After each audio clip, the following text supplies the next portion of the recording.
This is Abe Friedtanzer from Awards Buzz, and I'm very excited to be speaking with Fred Nguyen Khan about the Sympathizer. How are you, Fred? Of I'm good. Thank you so much. course. Can you tell me about your journey to this project and this role? Yeah, it was actually a very, a very long journey to get to, being cast. My audition process lasted around 8 or 9 months. Lots of callbacks, lots of scenes, lots of pages to memorize. I think I started in January 2022, and I only got cast. I only got offered the role in September of the following September 2022 as well. So it was a lot of waiting to see what my year was going to be like. Well, what piqued your interest in the first place? It was a very serendipitous thing for me because I was actually reading the book while I was in quarantine during, it was during the pandemic. And I got the first audition while I was halfway through the book. And I remember just really liking my character that I play, Bohm. And I was like, oh my God, if I get to play Bohm, it'd be like the best thing ever. So I just started reading so much faster. And then, just to find out all the amazing names attached to this project, it was just it felt like a lot of bucket list out on one project. And so I was just, it actually lived up to all the hype for me. Do you think the show is different from the book? There was a lot of, a lot of things that we had to change just to adapt to the screen.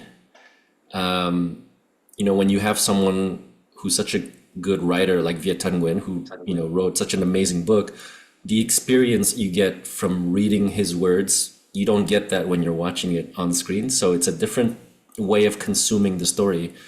But when you have someone like director Park Chan-wook to, to helm the project, you just trust that it's gonna translate well.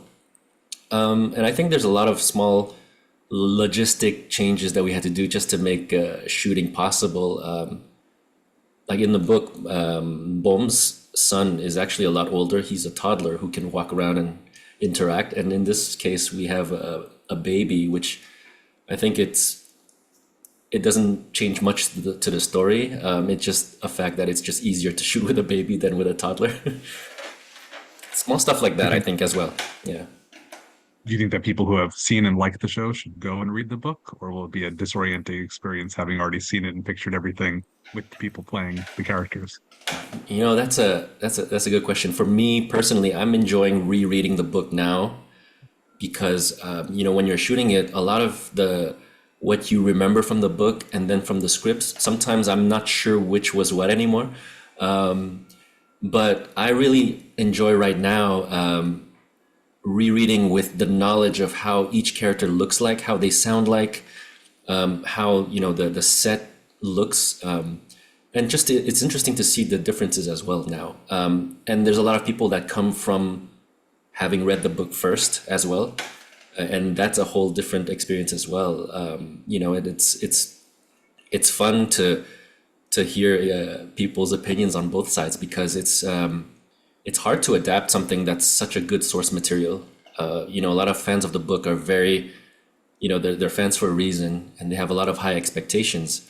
And they should have high expectations. It means you're excited about something. So, and even for me, I had high expectations too. So I think it's either you had read the book or not going into it, and then if you want to read the book after, I think it's a different. There's things you can get from that as well. Do you think people are mostly happy? The reactions you've been hearing have been positive from book fans? Yeah, I think so. I think a lot of, at least for the most part, I try not to look at the the reviews and the comments and stuff like that. But a lot of people that I've interacted with have read the book, and that's partly why they started watching the show as well. And so far, everyone who has read the book that I've interacted with are happy with the adaptation. For those you do know, not just random people out there, have you been surprised by reactions to this project and how it's gone over? Yeah, I think it was hard for me to imagine what type of demographic would tune into this because it's such a complex story and there's so many I would say like fandoms or like communities that could potentially be into this. Like the Vietnamese American diaspora alone, that's one big target demographic, I would say, and fans of the book. And then you have fans of Park Chan-wook, you have fans of Robert Downey, Sandra Oh, and every one of those fandoms are just coming out of, and you never know who's who. Sometimes, sometimes it's just, oh, I'm just fans of A24, and then, oh, okay.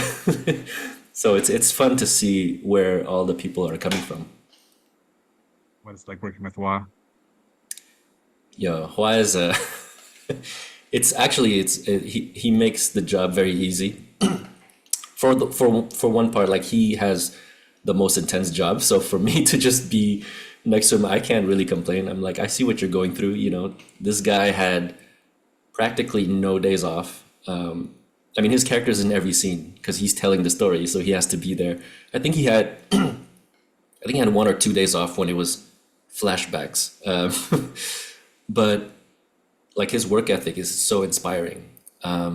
It's just I think the first 2 weeks of shooting was just me and him, like our characters together. There was no one else, and we really bonded over just being so incredibly nervous.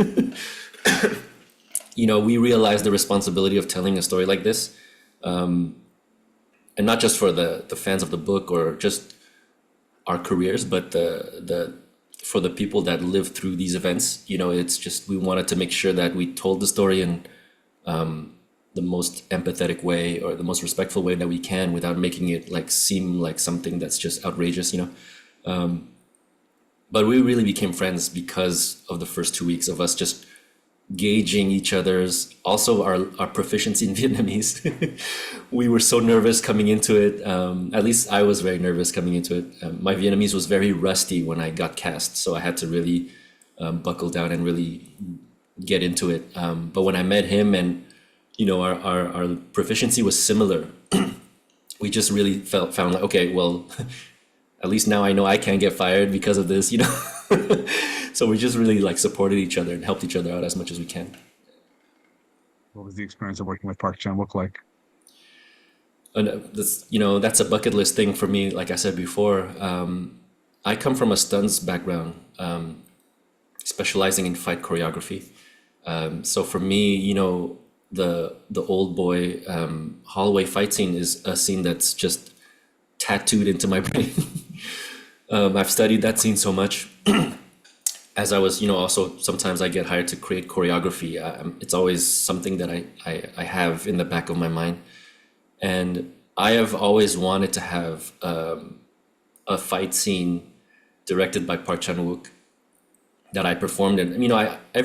Everyone should have that as an ambition, but even if you're not an actor, you should just have, you should just want Park Chan-wook to direct you in something. But I never thought it was going to happen ever. I'm Canadian, I'm from Montreal. So when am I ever going to even interact with director Park, let alone get a fight scene? But then, I got to do 2 fight scenes in the show, and they were all shot as one long sequential take. So for me, it's like, oh, this is just how he shoots fight scenes, I guess. That's great. I was intrigued by your stunts background. How do you think the industry has grown over the past few years, just in terms of the way that with things like John Wick and all these other, more popularizing of just straight Yeah. out, all out action stuff like that? Yeah, I think I think people now are like the audience are very smart. They understand what good action is now. It's not a question of them knowing why it's good. Some people might know why it's good. Some people don't like something, but they don't know quite why they don't like it. The audience now, they can tell. And I remember when I started, my first stunt gig ever was on The Mummy 3 with Jet Li, and I never got to meet Jet Li, unfortunately, but it was my first time. And I remember even then, the stunt coordinator, his name was Mike Lambert. He's an Australian stunt coordinator, and he was saying how 'cause he worked a lot in Hong Kong, where it's a lot of amazing fight design and action design. and he says that the standard there should be the standard here. But a lot of people here, they, like they don't understand what's required to do a Hong Kong style fight scene or action scene, and so they not on purpose, but they tend to cut corners where they didn't realize stuff that they would need, like more rehearsal time, more coverage, more shooting time, hiring performers that can actually do it, as opposed to always hiring stunt doubles. And I think now, with especially the Fall Guy movie that came out, that I think that really sheds a light on how the industry actually is for stunt performers, where we don't, and we're happy doing it. We don't get the credit that a lot of the time we deserve, and it's part of the job, but it doesn't have to be part of the job. I'm not saying we should just celebrate every every stunt, but we should celebrate every stunt in a way where it's like we should be proud of what we do, and we should get recognition. I think still no stunt category at the Oscars is insane to me. Hoping that changes one day.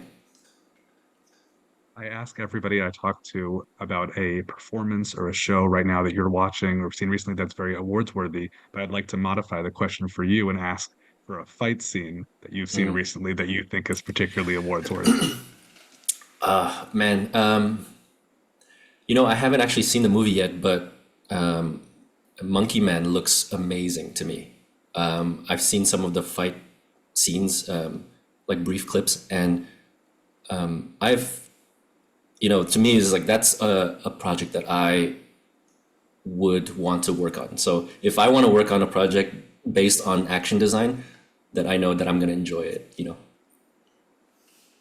And have you had a chance to see The Fall Guy?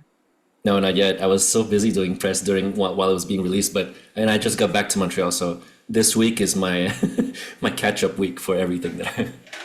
I'll need a follow up to know. Well, obviously, the Yeah. espionage and whatever is over the top, but I'm curious how accurate that film really is because it's going to reach the masses in a way that Uh-huh. I think stunts have not before.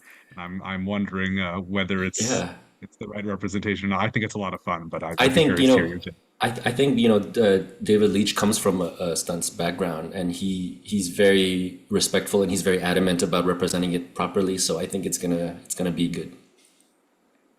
And what's next for you after you catch up on your movies and everything else?